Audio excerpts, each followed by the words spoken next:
Hey Kerbal Nauts, if you're looking for the latest information on KSP2, this video is for you. It's been a very busy week with layoffs at Private Division, discoveries within the game files and new community highlights.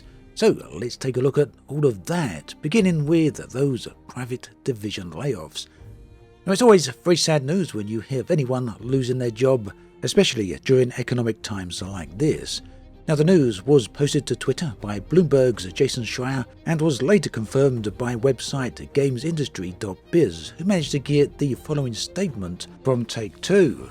They said, "We can confirm that there have been targeted reductions in our US teams, primarily in corporate operations and label publishing, which will better align our organization with our long-term priorities.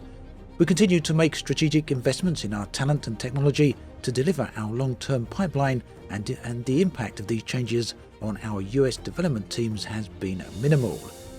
Take-Two have said that they expect these cutbacks to reduce the annual company spending by around $50 million.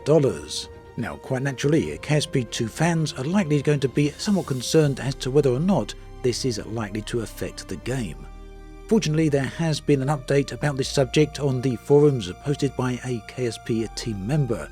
They've said, "In light of recent news, we at Intercept Games want to assure the community that KSP2's development is continuing as planned, and we will continue to provide updates about the game throughout the coming weeks and months. Our first patch is scheduled to be released shortly, and we will have more information on that in the coming days." So yeah, fortunately KSP2 looks as though it's still moving forward without too many hitches there. Just, it's very unfortunate news for all those who have been hit by these layoffs. Now elsewhere, when it comes to a Private Division, and this is totally unrelated to KSP2, but due to what's been going on with these other issues there, I think this is very worth touching on, if only briefly. Now, Private Division are also the publishers for another space game out there, a very good one, The Outer Worlds. This recently received an enhanced edition called the Spacer's Choice Edition. Unfortunately, the reception to this has been mostly negative, not good at all. In fact, just 20% positive reviews. So again, totally unrelated to KSP2, but potential there to have knock-on effects to a Private Division. Now, returning back to KSP2, there's some interesting information about that game, and this is going to be very much a spoiler, so do skip the next few seconds or the next minute or so of footage if you don't want any spoilers of that type. So this information was posted to the KSP2 subreddit by Redditor DartFrogYT. What they found is, digging through the game files, the title of two potential new star systems. Now, we already know that Kerbal Space Program has the Kerbal star system. It also has a star system coming up called Deb that has been discussed. This talks about two others. You can see the names of those on the screen right here. I'm not going to try and pronounce the first one. The second looks like Tune, or variation on that. Two other entries reference a new moon called Biss and another one called Verd. Now these, so far at least, have not been mentioned by the developers in any way, including in their developer diaries. Now it's important to keep in mind here that nothing written into the game files in this sense is confirmation one way or the other. Just because the names here are mentioned doesn't mean that they actually have any intention of putting these into the game.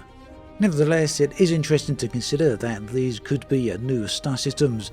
It's also interesting to consider, as the Redditor points out, that these may potentially be rogue planets or something along those lines.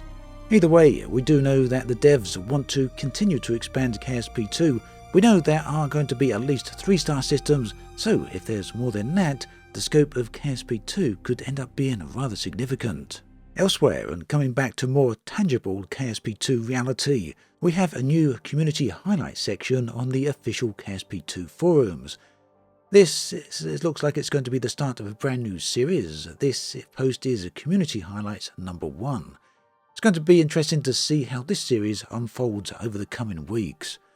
Finally then, information on the upcoming patch. Unfortunately, there's nothing new there, aside from the mention from Mike in the previous community post about the layoffs, where they mentioned an upcoming patch, information rather on the upcoming patch coming in the next few days. That post was made on the 7th of March, I do believe. We're now on the 10th, so maybe by the time you watch this video, there's something new there. If so, I'll let you know as soon as possible.